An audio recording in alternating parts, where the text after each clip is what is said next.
Good evening, everybody. Today we have come here again to learn our tenses. Now I will teach you about my present indefinite and its interrogative negative sentences.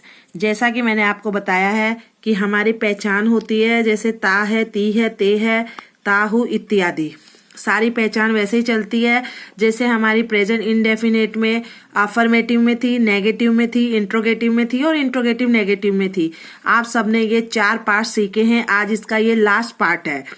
इसका formula भी ऐसे ही होगा क्योंकि ये हमारा interrogative है, इसलिए हम इसको पहले हेल्पिंग वर्ब से स्टार्ट करेंगे, जैसे कि डू या डस से। अब डू और डस किसके साथ लगते हैं ये मैंने आपको पहले भी सिखाया है और हम फिर से यहाँ पे देख लेंगे।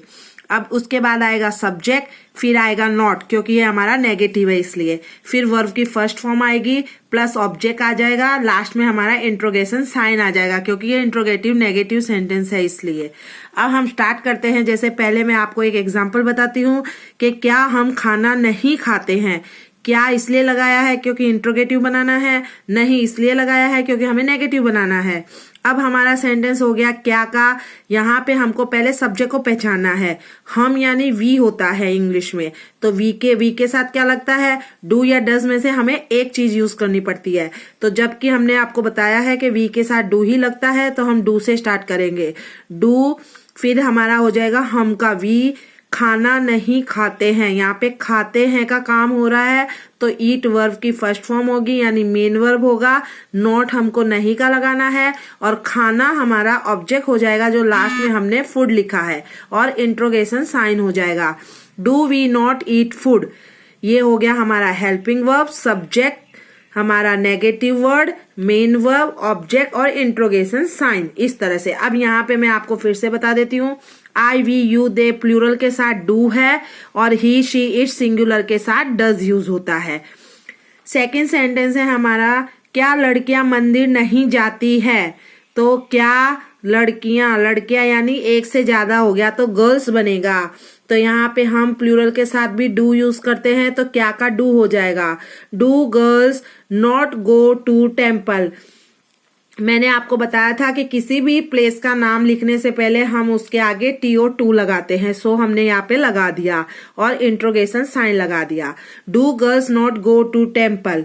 ओके, अब हमारा थर्ड है कि क्या वह गाने का अभ्यास नहीं करती है। यहाँ पे तो यहाँ पे करती है यानी कि किसी लड़की या महिला के लिए यूज हुआ है तो वह यानी शी होगा, ना कि ही होगा।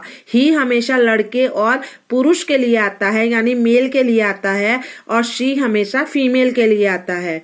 तो यहाँ पे हम शी आया है, शी के साथ हमेशा डू या डज में से डज लगता है तो हमने क्या की जगह डज लगा दिया।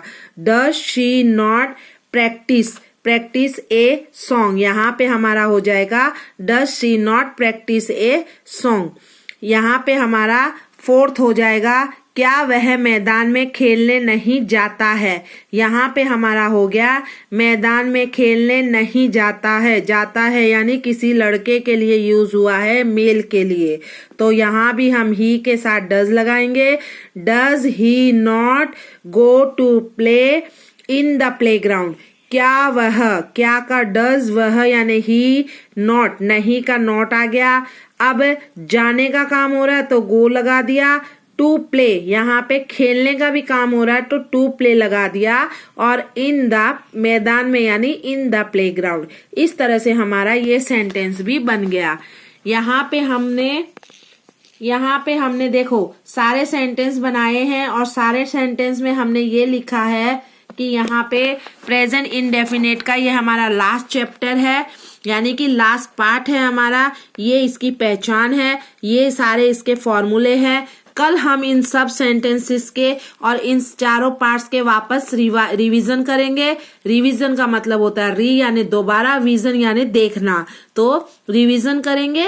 इस तरह से हमारे सारे जो टेंस के सारे पार्ट्स जो है वो हमें एकदम पक्के हो जाएंगे और हम सारे पार्ट्स को अच्छे से देख के हमारा दूसरा जो है टेंस का नया पार्ट चालू कर देंगे। उम्मीद रखती हूँ कि आपको ये मेरा जो है ये पार्ट बहुत अच्छा लगेगा, समझ में आएगा। अगर आपको बहुत अच्छा लगे, समझ में आए तो कमेंट करके बताइए, और मेरे चैनल को अगर आप नए हो तो सब्सक्राइब करिए, लाइक करिए और शेयर करिए। धन्यवाद एंड थैंक यू।